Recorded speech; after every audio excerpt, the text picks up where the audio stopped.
Ever feel like the Indian Constitution? It's like this massive, complicated thing, like a puzzle you can't quite crack. Yeah, it can definitely feel that way, right? That's exactly why we're doing this deep dive. We're going to try to unpack it, see what makes it tick. I love it. Unpack it. You're Okay. going beyond just the laws themselves, you know? Right. We're using this book, The Philosophy of the Constitution, as our guide Okay. Sounds good. to really understand the big ideas, the values behind it all. It's essential because you're right to think of it as a puzzle. Yeah. It's not just a bunch of rules, you know. Right. This is the framework for how India works, how it functions Exactly. as a diverse, democratic, everything nation. Absolutely. And, you know, the book, it doesn't waste any time. Like, right off the bat. Oh, yeah. It says we need to see the Constitution as more than just, you know, a set of rules. Okay. It's a moral vision. It's a statement. It's about understanding what the people who created it, the values they were putting into it. Yeah. What were their hopes for this new country? Absolutely. I mean, think about it. They were crafting a vision They were, yeah. for a nation that was just coming out of colonial rule. Huge moment. This wasn't just about laws on paper. Right. It was about building the identity of a nation. Absolutely, yeah. Setting the stage. Okay, so let's get into some specifics. One big thing that jumps out is this whole idea of individual freedom, right? Yeah. But then also social justice. Right. How did they balance those two? Because they seem like they could be at odds sometimes. That's where it gets really interesting, the Indian Constitution. Yeah. So you see some Western models, they focus heavily on just individual liberties, right? Right. But India's founders, they said, hold on. They knew true freedom. It needs a level playing field. You can't just have freedom in theory. It has to mean something in practice. Exactly. It's not enough to just say everybody's got rights. Yeah. You got to make sure people can actually use those rights. It's about opportunity, too. Yes. And probably the clearest example of that is the reservation system Okay. for scheduled castes and scheduled tribes. Now, just for folks who might not be familiar with those terms, Okay. scheduled castes and scheduled tribes, these are groups that have faced, you know, centuries of discrimination in India, systemic historical discrimination. Absolutely. And the Constitution recognized that, right? It did. That these communities, they were pushed to the margins, Yes. disadvantaged. Yes. And they needed more than just, you know, we're all equal on paper. Right. It was about how do we create a society where that equality actually means something. It's about action, not just words. Exactly. Yeah. And that commitment to taking action, to promoting social justice, it's woven into so much of the Indian Constitution. And it's connected to this other fascinating aspect we see, how it approaches diversity. See, and when we talk about diversity in India, we're not just talking about, you know, different opinions. No, it's so much bigger than We're talking about a whole bunch of languages, religions, cultures. It's like, it's mind-blowing. mind-boggling, the sheer scale of it. And the way the Constitution deals with this, the book talks about principal distance. Principal distance. I like that. It's like, imagine this. The state, the government, they get it. Okay. Religion and culture, super important to people. Right. It's part of their lives. But they also recognize that if you're not careful, the power dynamics within those spaces, Yeah, it can get messy. they can create So inequality. you need some kind of, like you said, principal distance. You got it. It's not about erasing those differences or pretending they don't exist. Right. It's about making sure that my way of life doesn't step on your rights. Exactly. And you see this principal distance so clearly in how they approach this whole idea of secularism. Okay, yeah. Which is different from that strict separation of church and state you see in, say, the West. Right. India's like, we're going to be a little more nuanced about this. So break it down for us. What does secularism mean in the Indian context? It means, okay, India doesn't have a state religion. Everyone's free to practice their own faith. Right. But if needed for equality and justice, the state can step in. Got it. It can get involved in religious matters. So it's about finding that middle ground, respecting religious freedom, but also being able to address any issues within those practices, especially if they clash with that core value of the equality for all. Exactly. Finding that balance. And this balancing act, it's not just about religion. It shows up in how power is divided Okay.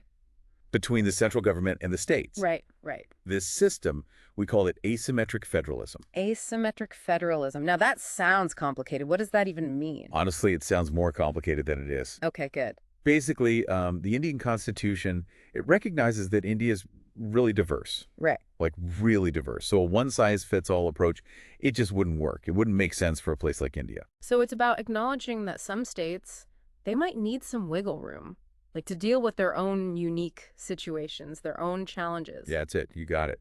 And a perfect example of this is the Northeast. Okay. Culturally, historically. Yeah. They're coming from a different place. They need a different approach. Right. So the Constitution gives them some leeway, special provisions, things like that. It's about recognizing those differences, Right. right?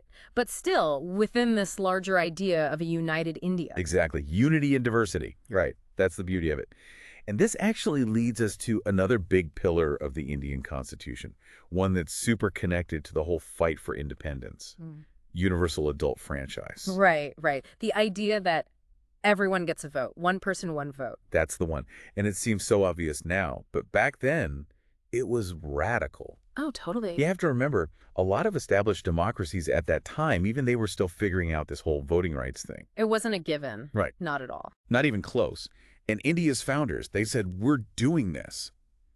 They put universal suffrage right there in the Constitution from the get-go. What a statement. It was a rejection of everything colonialism stood for. They were saying, we're building a truly inclusive democracy. It's like saying your background doesn't matter. You have a voice. You have a say in how this country runs. Exactly. And this commitment to being inclusive, it wasn't just talk. You see it in who they chose to be a part of the Constituent Assembly. Right. The people who actually sat down and wrote the Constitution. Exactly. You had folks from different religions, different castes, different regions. It's like a mini India right there in the room. It really was. And it wasn't just for show. These excerpts we're looking at, they talk about how passionately they debated. They weren't just passively agreeing to everything. No way. You had all these different perspectives clashing, grappling with these big, complicated issues. Trying to create something that worked for everyone. Exactly. And when you think about how diverse India is, Right. it's actually incredible that they managed to create a document that has lasted this long, the Indian Constitution. It's pretty amazing. It's a testament to, well, something. Their commitment to the process, I guess. But I do have to ask, because nothing's perfect, right? True. What about the criticisms? I mean, as the book mentions some, yeah. It does, yeah. And we got to talk about them. One of the big ones is, well, it's long. Yeah, it's not exactly a quick read. No kidding. Critics say it's way too long, too detailed, hard for the average person to understand. Okay, I can see that. Right. But think about what they were going through at the time. They were just getting out from under colonial rule. Exactly. This was their moment to create something new, something lasting, so they wanted to be thorough. They wanted to get it right. Absolutely. They wanted to avoid any confusion, any loopholes that someone could exploit later on. They were laying down the law, literally. They were. Now, another criticism you hear is that, oh, it's just a copy of Western constitutions. Ah, the borrowed document debate. Exactly. But the book pushes back on that, you know. It does. It says that's not the whole story. Not even close. The authors argue that, yeah, the framers looked at other constitutions. They drew inspiration from different places. Right. Why reinvent the wheel? Exactly. But they weren't copying and pasting. They were really thoughtful about it. Okay. They looked at India's specific situation. They adapted those ideas. They tweaked them. Sometimes they even threw them out completely. So it was more like they were picking and choosing the best parts from different systems. Exactly. It was a process of like careful selection. They were curating. Like going to a buffet and being like, okay, I'll take a little of that, a little of that. Perfect analogy. And it wasn't just about the legal stuff. Okay. It was about the values too. Social justice, secularism, respect for diversity. These are all deeply Indian ideas. So it's not like they were choosing between, do we go full Western model or do we stick with tradition? Not at all. It was about finding that middle ground. Yeah. That's India in a nutshell, right? Yeah. Blending the old with the new. And the Constitution reflects that. It's this blend of influences. But, and I do want to be fair here, Okay. it's important to remember that no document written in like a specific time and place is perfect. And the Indian Constitution, well, it has its limitations. It's a product of its time, you're saying. Exactly. Yeah. So, for example, one thing people point out is that, okay, the Constitution tries to create a balance between the center and the states. Right. But some people say it gives a lot of power to that central government. Which I guess makes sense if you think about it. They were just coming out of partition. Unity was probably a big concern. Right, exactly. They'd seen what division could do. But then the question becomes, is that emphasis on a strong center? Does it come at the expense of regional identities? It's a valid question. It's something to think about. But then again, you have those asymmetric federalism provisions, right? Those offer a bit of a counterbalance. It all comes back to that balancing act. It's fascinating, though, isn't it? Totally. And there are other limitations, too, like the book also talks about how the Constitution approaches gender justice. Oh, interesting. Tell me more. So the Constitution says everyone's equal before the law. Right. But critics say that it doesn't really deal with all the ways women are treated unequally, especially within families and in society as a whole. Because equality on paper and equality in lived experience, they're not always the same. Exactly. And that just goes to show you that even a document as progressive, as forward-thinking as the Indian Constitution, it's still a product of its time. It reflects the world it was born into. Exactly.